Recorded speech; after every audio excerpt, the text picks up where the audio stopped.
yeah, once again, thank you very much for the opportunity to present our company. We're a small listed company on the ASX with two significant projects that we're busy developing. Please go through our disclaimer here, and then let me jump straight into our two projects.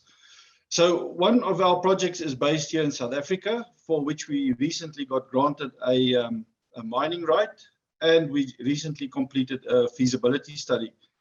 We sit with a 3.5 million ounce JORC compliant resource, and I think it's significant to just highlight that we've got 63%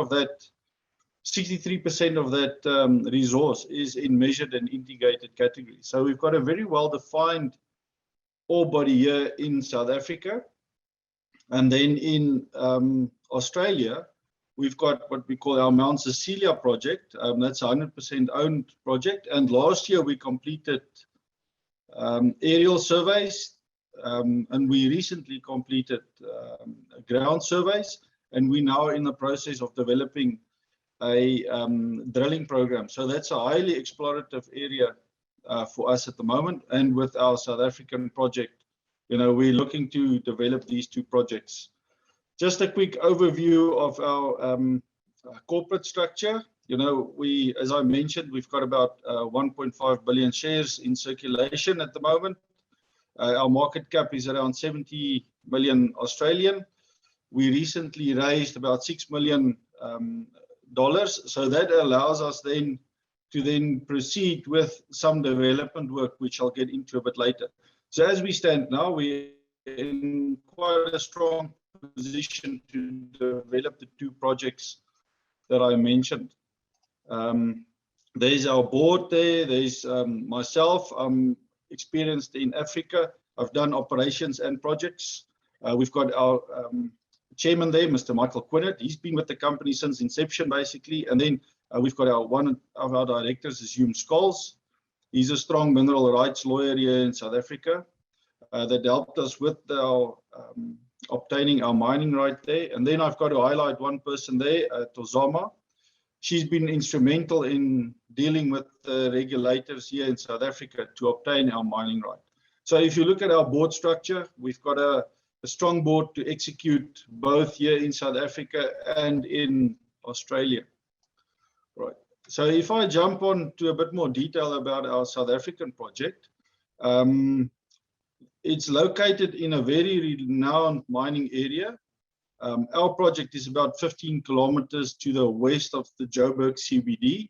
So it is in a renowned mining area. There is skills available. There's people have got housing available. So everything is there for us to restart an old mine and then start developing. As I mentioned there, we've got about 3.5 million ounces that we can still mine in that area. And we know, because there's been so much mining there in the past, we know that the gold is there. It's really just for us to get underground and then start mining. One of the prospects that we're also working on is that we've got a high prospectivity of uranium in that area. And in 2008, we actually declared an exploration target, and we are now in the process of advancing that exploration target. So during our project development, we identified 5 mining areas. As you can see them there, you know, we've got the Kimberley reefs, we've got the Bird Reef, and then the main reef. They are different reef packages, gold-bearing reef packages. That's been mined extensively in the past, so people understand their processability. And our plan is to get Kala Shallows into operation first, then roll into Main Reef, and then roll into Bird Reef East, and then get back into Kala Deeps. You know, so we've got a whole portfolio of projects that we would roll over.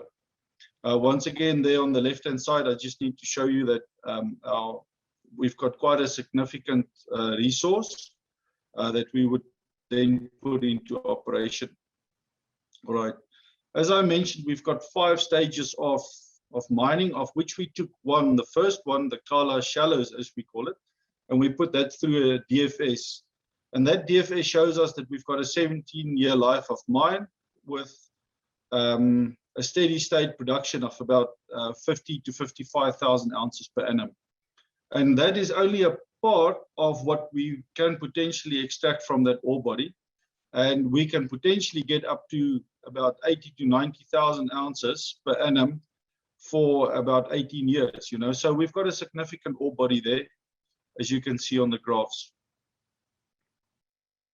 Right. As I mentioned, we recently declared our a DFS study just on the Kala shallows, which is, and I'll repeat that, which is stage 1 of 5. So there's more to come after this. And in this feasibility study, we were then able to declare about 280,000 ounces of reserves, which is quite significant for us. So we know that when we start mining, we're then in a position to start with a high confidence level. Our all-in sustaining cost of about $11.44 per ounce. That's quite competitive. And the reason why we show this, the steady state all-in sustaining cost, is because we've got such a long life of mine. But it's important to know that once we've got to the build-up, then our operating cost would drop to about $10.27 per ounce. Then, you know, we require about 50 million in peak funding, and that, you know, we're busy talking to financial institutions to fund that, but we see that as a relatively low capex for the outputs that we will deliver.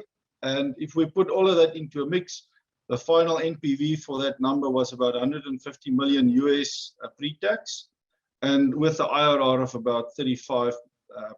So, you know, just stage 1 of 5 is already a significant project for us in South Africa that we will put into operation. We've actually started with early works. As you can see there on the next slide, you know, this whole area was completely overgrown. It's an old shaft that we're opening up. So that shaft there, we are now putting through a rehabilitation process and get the decline and give us safe underground access. And then our objective is, while we're working on a funding arrangement for our, let's call it the big feasibility study execution, we've identified some areas that we call as the early mining initiative. Now, this early mining initiative, we will probably commence in or pulling out ore from about February onwards, and we aim to take out about 5,000 to 8,000 tons per month during that time. So we're busy just finalizing the plans, but that's the objective. We're close to appointing a mining contractor that will then push this forward for us. All right. As I mentioned before, in 2008, we did extensive work on a uranium prospect here in South Africa that actually sits on the Bird Reef Central project, if you recall that previous picture. So that already sits within our mining right, and we are licensed to mine uranium. Our geological team is now busy just going through all the old data, and then the whole idea is to take that data, upgrade it into a JORC compliant 2012 JORC compliant exploration target, and then once that's then done, we will then proceed forward to define a JORC compliant resource on that, and then we'll see what we do with that after that.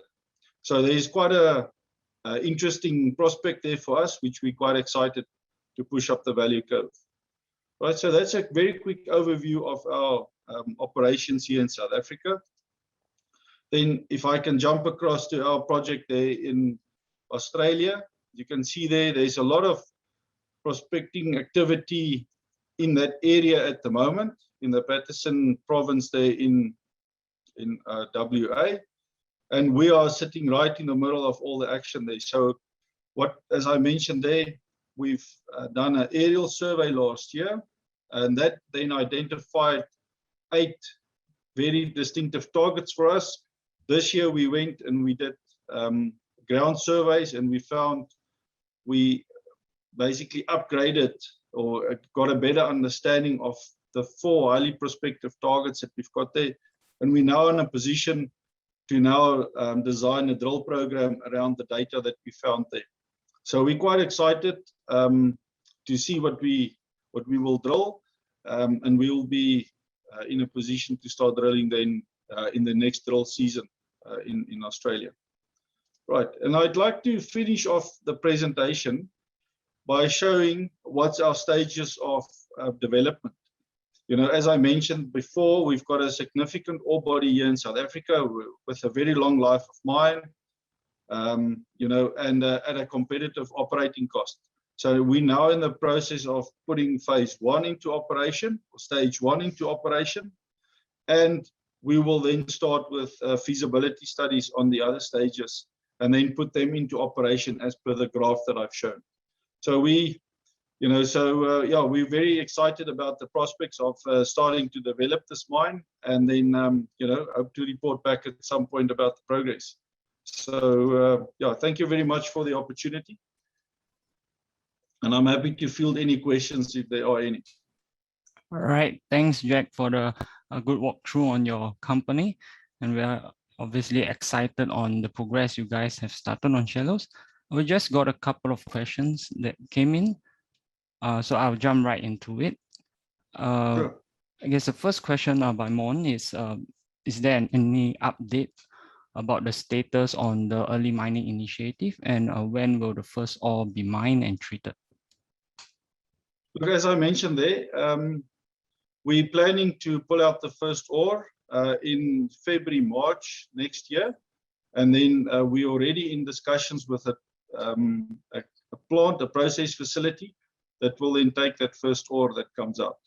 So I think realistically, you know, if we take out the first ore in February and March, realistically we would be able to do the first process in April and do the first gold pour in April.